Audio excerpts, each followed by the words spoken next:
नमस्कार, पुन्हा एकदा आपले स्वागत। मित्रांनो, निवृत्त कर्मचाऱ्यांसाठी आजची मोठी आनंदाची बातमी।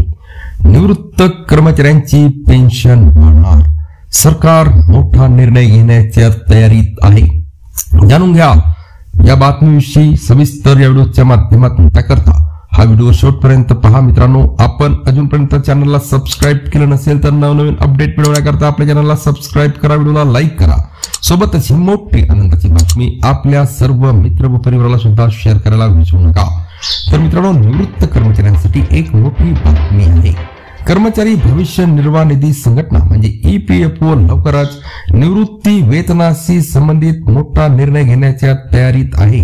मीडिया रिपोर्टनुसार EPFO वेतन मर्यादा ही 15,000 रुपयावरून 25,000 रुपये करण्याचा प्रस्ताव अंतिम टप्प्यात आहे। हा बदल लागू झाल्यास देशातील 1 कोटीपेक्षा जास्त कामगार EPS पेन्शनच्या कक्षेत येऊ शकतात। सध्याची प्रणाली काय सांगते पहा मित्रांनो।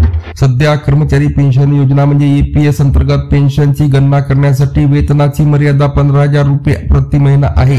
म्हणजेच एखाद्या कामगाराचे वेतन 25,000 किंवा 40,000 रुपये असेल तरी पेन्शनचे योगदान आणि त्यानंतर मिळणारी पेन्शन फक्त 15,000 रुपये वेतनाच्या आधारावर ठरते। ही मर्यादा 2014 मध्ये 6,500 वरून 15,000 रुपयापर्यंत वाढवण्यात आली होती। त्यानंतर 11 वर्षापासून यात कोणताही बदल झालेला नाही। आता प्रस्तावित वाढीमुळे पेन्शनची गणना अधिक उच्च वेतनावर आधारित होणार असल्याने भविष्यात मिळणारी पेन्शन रक्कम वाढण्याची शक्यता आहे। जुनी मर्यादा वास्तव दाखवत नाही।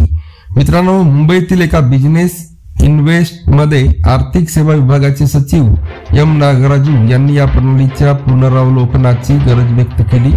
त्यांनी सांगितले की 15,000 रुपयापेक्षा थोडे अधिक कमावणारे अनेक कामगार पेन्शनच्या कक्षेबाहेर राहतात। त्यामुळे वृद्धापकाळात त्यांना मुलांवर अवलंबून राहावे लागते। आजच्या उत्पन्न पातळीशी विद्यमान वेतन मर्यादा सुसंगत नाही।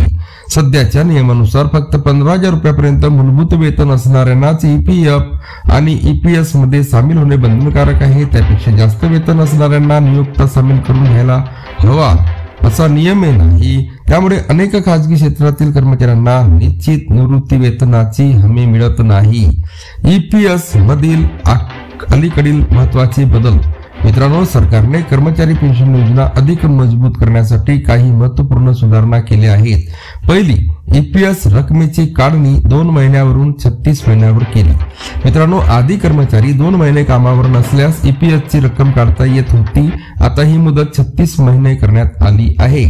उद्देश अकाली पैसे काढण्यावर नियंत्रण, दीर्घकालीन गुंतवणुकीला प्रोत्साहन आणि स्थिर पेन्शन सुनिश्चित करणे। दुसरा आहे 1,000 रुपयाच्या किमान पेन्शनचा पुनर्विचार।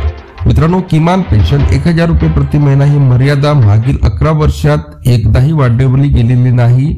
संसदीय समितीने ती वाढवण्याची शिफारस केली आहे। महागाईत दिलासा देण्यासाठी लवकरच सरकार निर्णय घेऊ शकते।